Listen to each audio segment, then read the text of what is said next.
Hi, everybody. Okay, I'm going to read chapter 6 and 7 in this one recording, okay?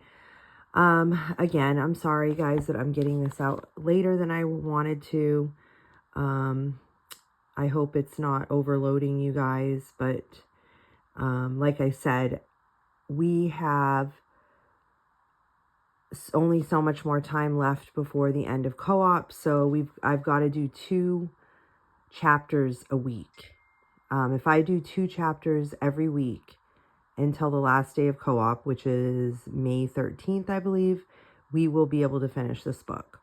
So that's my plan. And because we missed last week, because I had to cancel class, and we missed the week before because of the display in the gym that we did,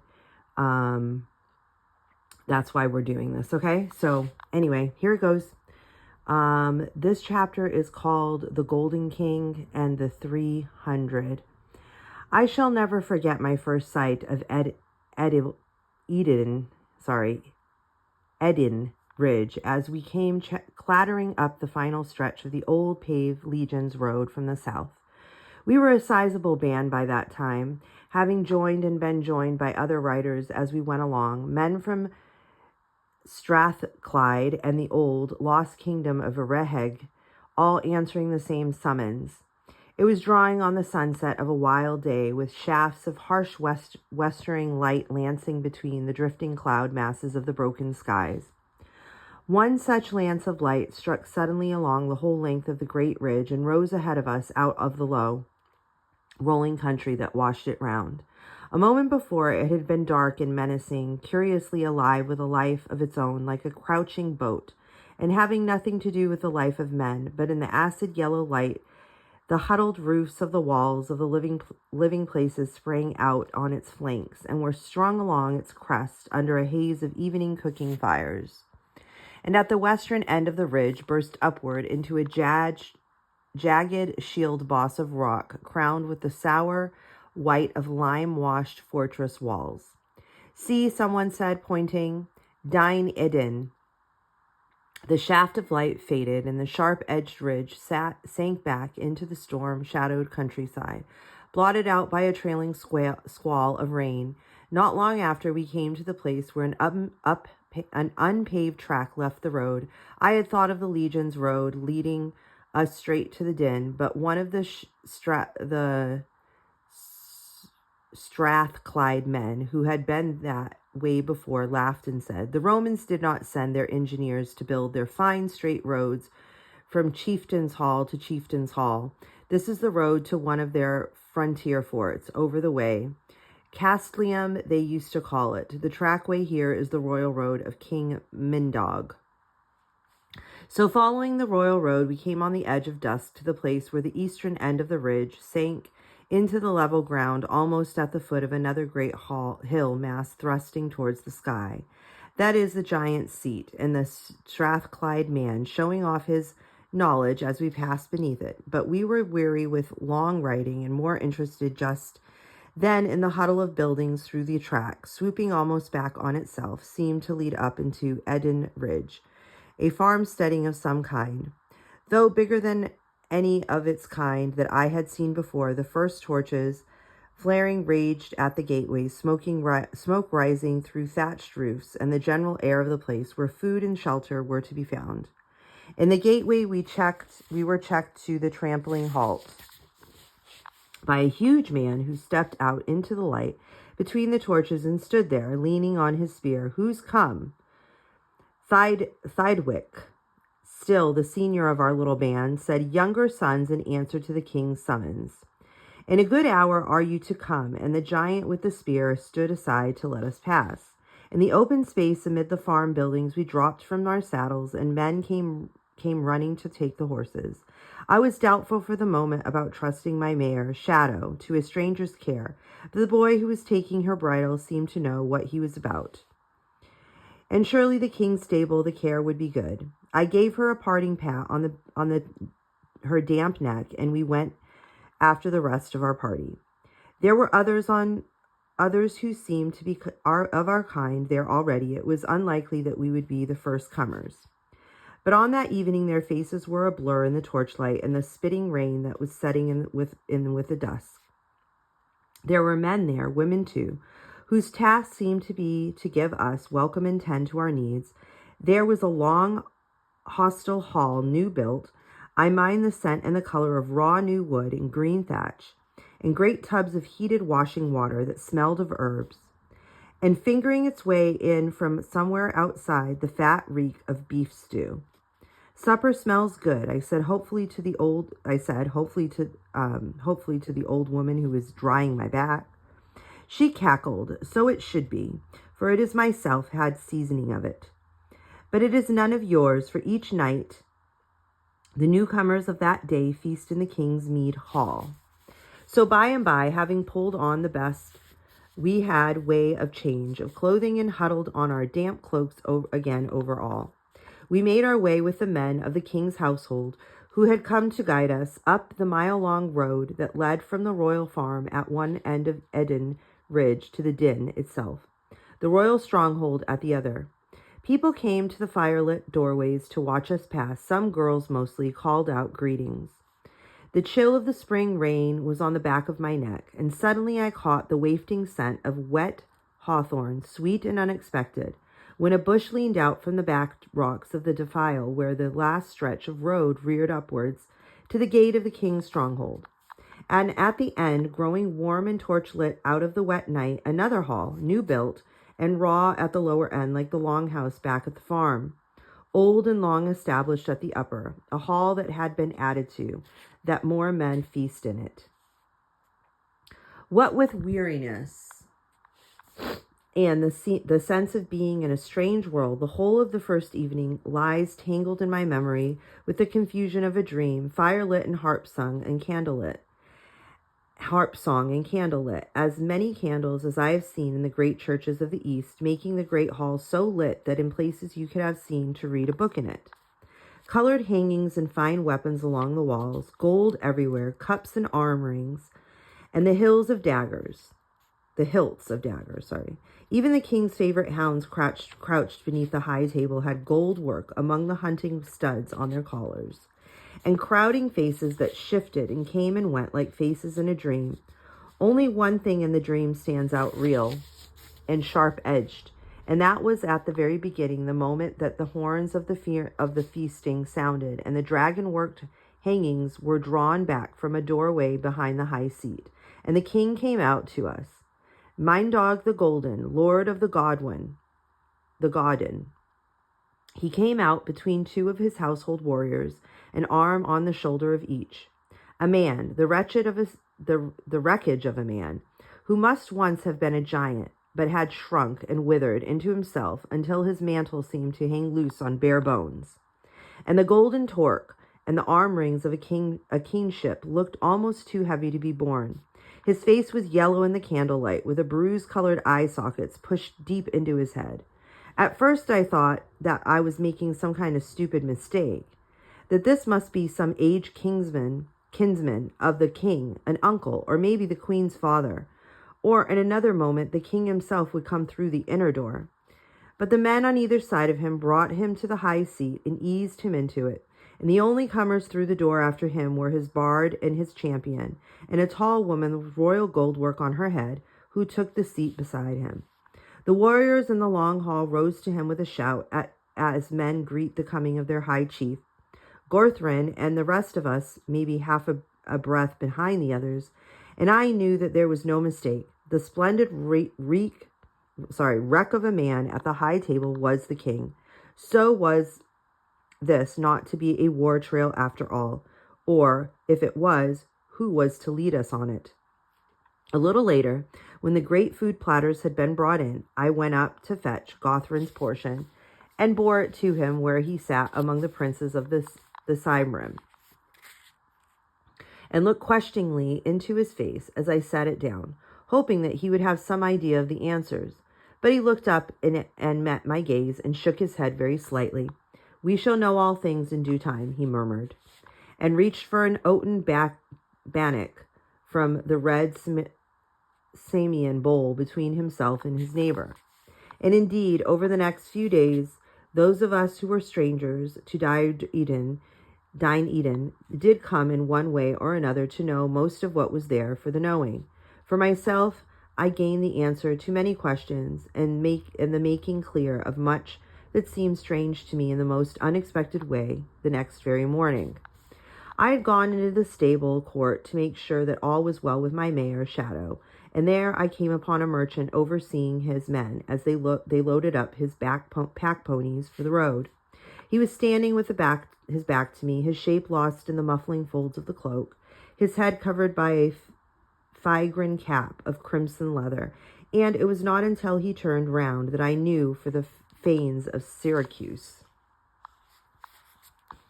If he had supped in the king's hall last night, we had missed each other, a thing not surprising, for I had been in no state to recognize faces on the guest bench. And it was clear that my face meant nothing to him at all.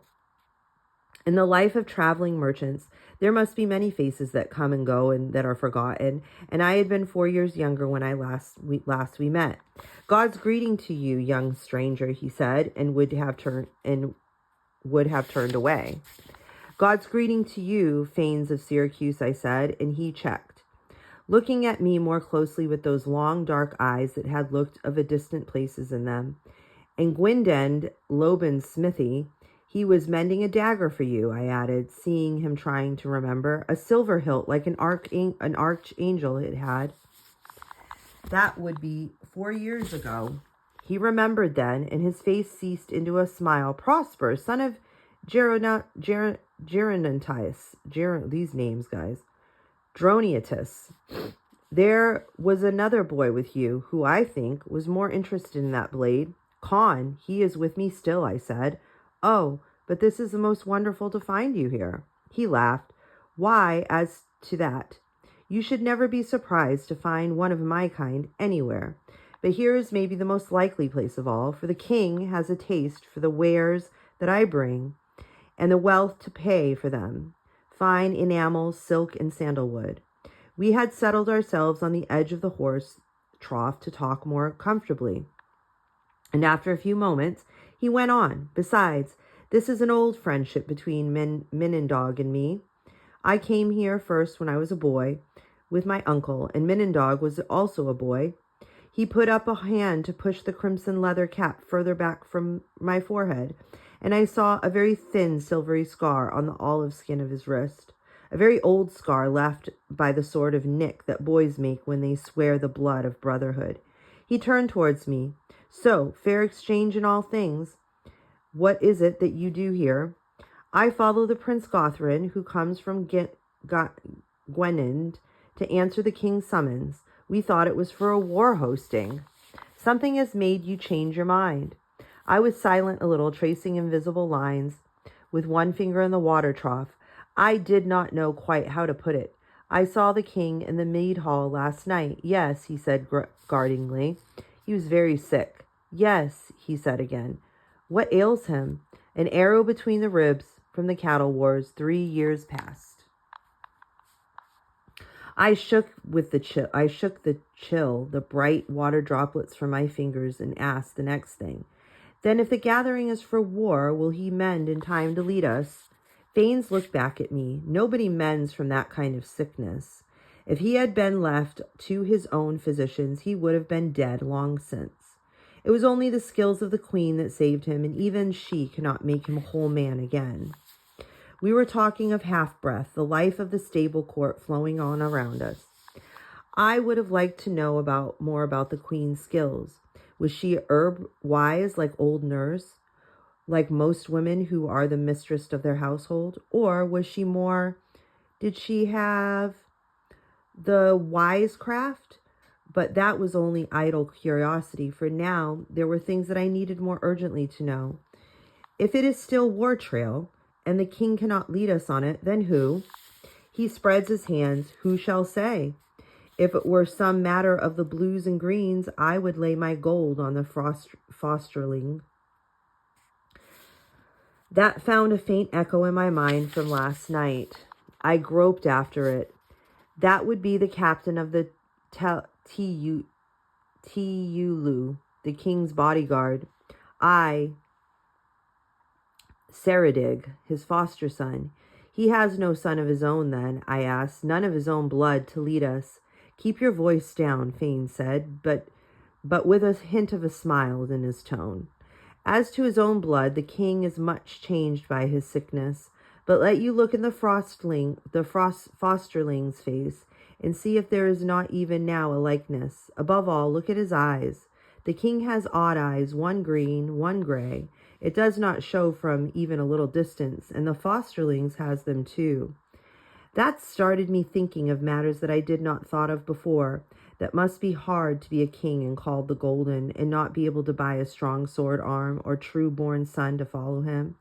What will he do when this time comes to go beyond the sunset?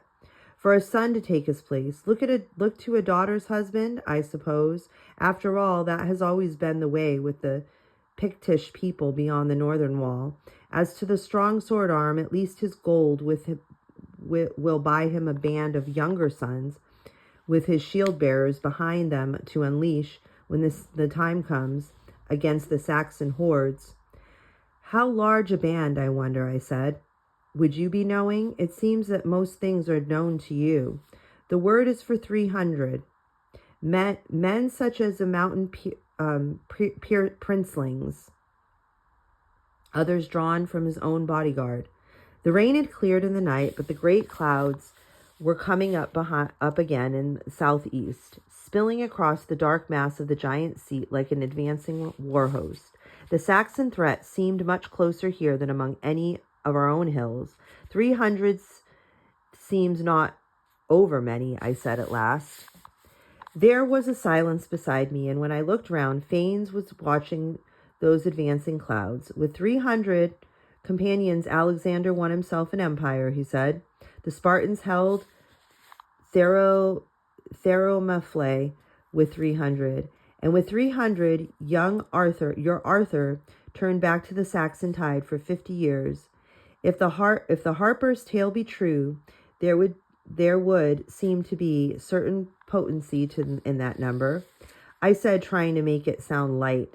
Then we should be 3 times potent, 900, counting the shield bearers, or will that seem greedy and spoil the magic? Fane shook his head. I make no doubt that Arthur and the Spartans had their supporters and shield bearers also. But it is only the 300, always only the 300, of whom the harpers sing. After a short while more, one of Fane's men came to stand before him and report that the pack beasts were laden and ready for the road, and he got up, stretching under his cloak. And I, getting up also, remembered that I had come into the stable court to see that all was well with Shadow. At that last moment, I remembered something else. The archangel dagger, have you taken it back to its master yet? Not yet, he said, turning to where his horse waited. I have had matters to keep me here in Britain 3 past years. The Golden City must wait a while. When we had mounted and gone clattering and jingling on into the track with his men in pack train behind him, I wondered what the matters might be. Later, I came to know. Okay, so that was chapter 6. Now I'm going to read chapter 7. Okay, this chapter is called The Gathering Feast. Fanes of Syracuse was right. By the end of the month, when the last comers had arrived, the king's war band numbered 300. And when the tally was complete, the king held a great gathering feast. There was not room for all the warriors, let alone their attendant shield bearers, in the great mead hall, when it smells of raw new wood, and so long the trestles were set up in the outer court, with fires and torches in between, so that it seemed Dine Eden was crowned with fire. When we were all gathered, the feast horn sounded, and light moved and flared beyond and broad doorway of the king's hall, and the king came out, leaning on the shoulders of his companions to the high seat, which he had been carried out to and set for in between the painted timber columns for the fore porch.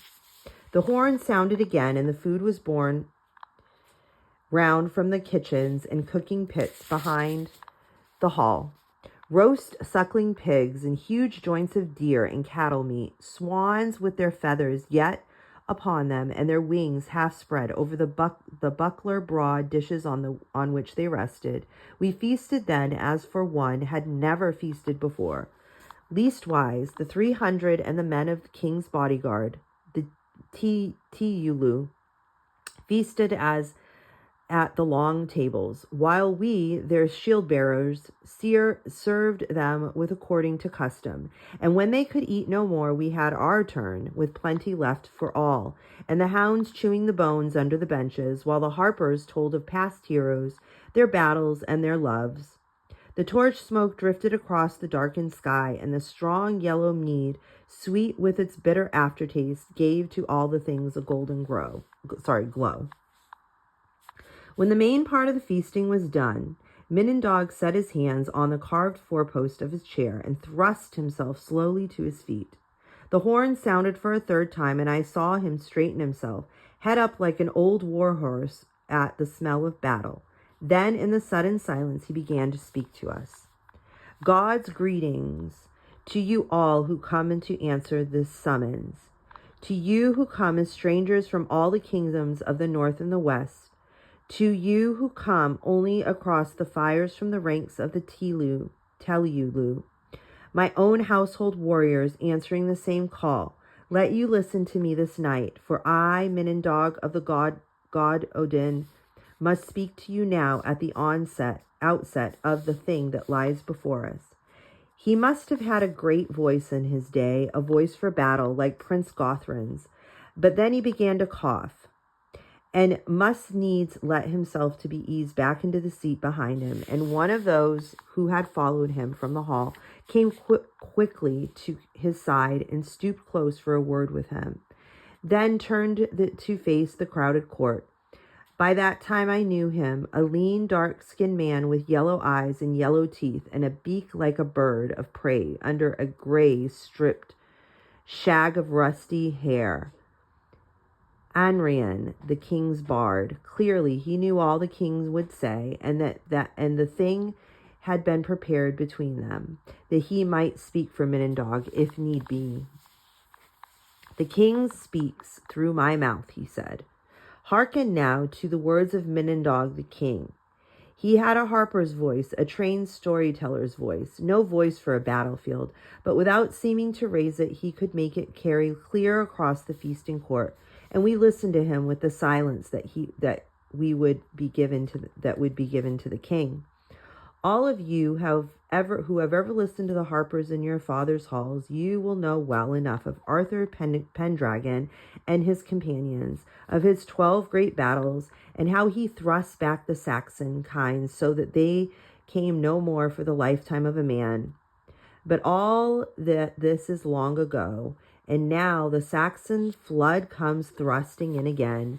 He checked for an instant. I think for us to remember, though he did not speak of it, that he had been a captive of the sea wolves and suffered evil things at their hands. I had seen for myself the thickened white scar on his neck that marked the gall of Saxon thrall ring. Since Arthur's day, Bernicia has been naught but an offshoot of Diria, a few scattered settlements along our coast, but Bernicia has a king, Athelfrith, whom men call the Flame Bringer, of whom also ye have heard. And the hollow of his sword hand, Bernicia, grows daily greater. Soon it will join with Diria into the one great war kingdom. And so now the time comes when, lacking the Pendragon, unless indeed he rise again to lead us, we must set in force the lessons that he taught to our forefathers in a desperate time. We must raise, as he did, 300 light horsemen to unleash at any time, and at whatever point the need is greatest, against the barbarians who would overturn our land. This, then, is the meaning of the summons that brings you here together. For as long as need be, you shall bide here, training in all matters of warfare, learning above all to become a brotherhood that thinks and feels and acts as one. And when the time comes indeed, I shall unleash you like hounds upon the quarry, knowing that you have feasted at my table, so you will earn your meed. I am a sick man, and my days for war trail are behind me. Therefore I give you for your leader when the time comes, Saradig, my son, whom men call the fosterling. I looked at the captain of the Teluli standing by and saw an odd look on his face. Surprise. Okay, sorry. Had to stop and restart.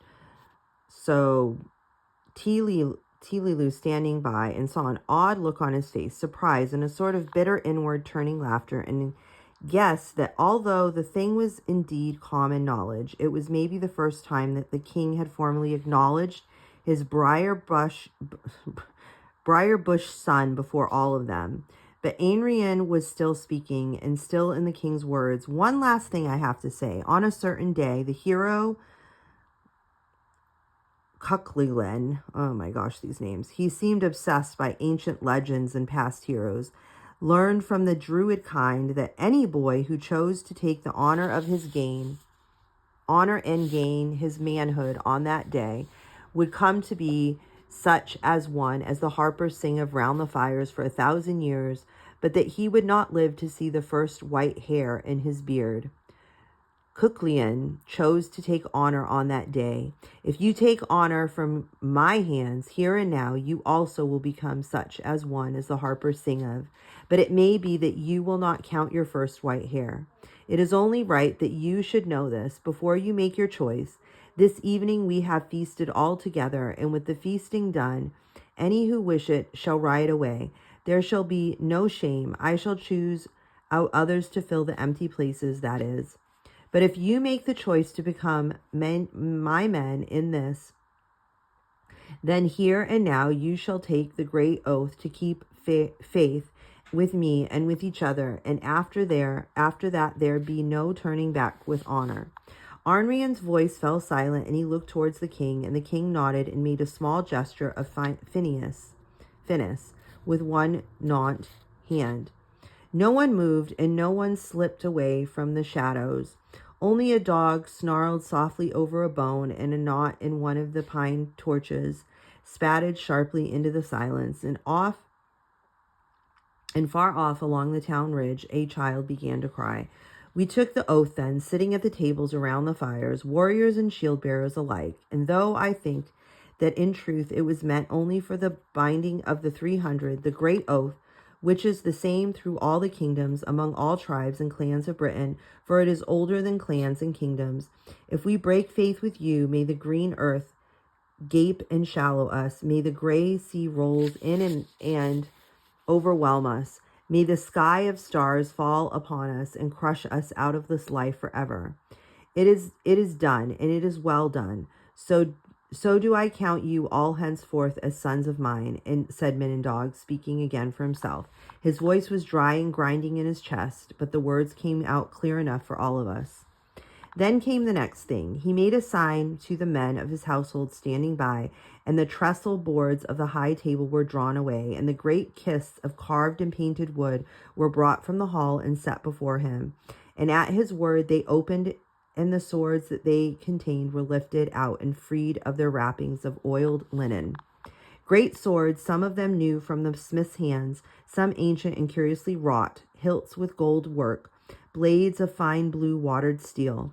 The giving of such weapons by a king to his followers in honor or reward, or for the binding together of a brotherhood, is a thing that all who have ever heard the harpers sing the high and the ancient tales around the fire at night must know well enough.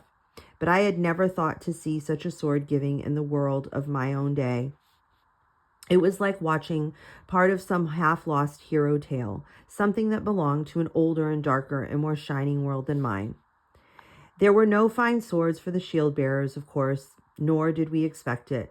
But I have not even now forgotten how the fierce splendor laid hold upon us all in Minindog's flame-lit fire court that night of early summer, and the faces of the young men crowding about the king for their gift weapons, and their eyes bright in the flare of the torches, come easy to my mind.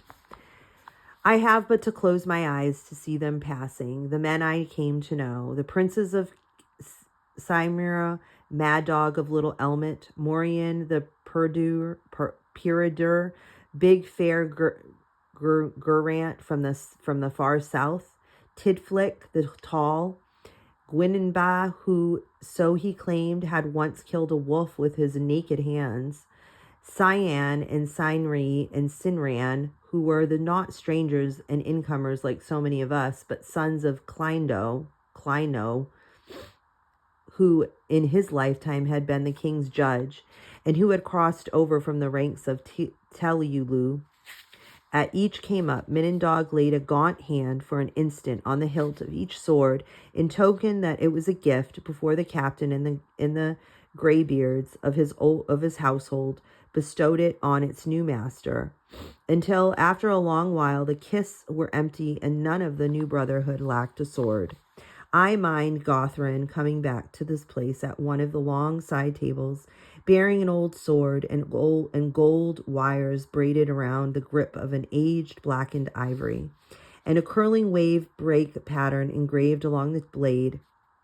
It showed in the torchlight when he half drew it with the scuffed wolf-skin sheath, smiling as it's gently and gravely much, I have thought, as though it had been his first girl. Oh boy. By the time the last swords had been given out, it was late, way past the usual time to quench the torches and s'more the fires. And all things had taken on the golden glow that comes of much mead and the prospect of glory. But the king's gathering feast was not over. One thing remained. And as for that last thing, Suridig, the fosterling, became the king's voice. Myendig, the king bids you, before you sleep this night, to drink together for the first time as a brotherhood. And while the words yet hung in the air among the smoke and the echoes of harp song, light wavered in the doorway of the high hall, and the queen and her daughters came through, bearing great mead bowls, and followed by other women of the household with long-necked storage jars to keep them filled. In Din Eden, they followed the old custom, and the women did not eat with the men on great occasions, but held their own feasting in the women's house. So through I had seen all of them from a distance more than once. By then, I had not seen the king's women together, and they were worth seeing.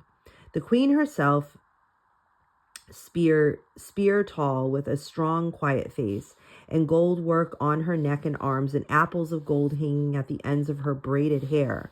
Two of her daughters were out of the same mold, though with more of a laughter in their faces, and the gowns of all of them not wool but fine silks that had come from the east in the pack trains of their merchants, such as Fanes of Syracuse. The third daughter, walking last of the group in a gown of rose-hip red, with the odd one out, smaller than the rest, which could have been because she was the youngest, with dove gold hair and narrow face, and looked at first sight to be all eyes and no mouth. The queen held the golden mead bowl first for her lord the king, then for those who sat all across the foreporch, where the high table had been, while her daughters came down the lesser tables, holding their mead bowls for the warriors sprawled there. The youngest daughter, the Princess Nehema, was working her way down the long table where Godwin sat, firmly concentrating on what she was doing, lest she spill a drop. And as she drew near, I saw that the reason her face looked to be all eyes was despite her fairness, she had dark, straight brows that should have been a boy's, and overshadowed all the rest. And in her care of the bowl she carried, she had sucked her mouth in until it all disappeared. She looked much younger than her sisters, maybe younger even than Lunid, but somehow, watching her come, I was not surprised if I had heard the queen her mother had chosen to pass on to her, and not to either of the other two, her own healing skills. She had came to Sinan and his brothers sitting next to the men of Gwendon. All three brothers looked like horses. The high cheekbones and the flared nostrils, full dark eyes, and the thick stallion crest of black hair. And none of them ever walked if they could ride, as though maybe there was a centaur somewhere in their bloodline. But at each rose to drink from the bowl she held, it was Sinan who I noticed above the two others. It was always Sinan whom I'd noticed, as though something in me knew already that somewhere in the future we had meaning for each other. The bowl she held for him was of fine red Samian ware, glowing in the Samian ware, glowing in the flame light, almost the same color as her gown. The color made me look at it in the first place, and looking, I saw how his fingers crept on the sides of each to touch hers. I was not surprised. Sinan made laughing love to every girl who came his way, but this was different, a kind of testing.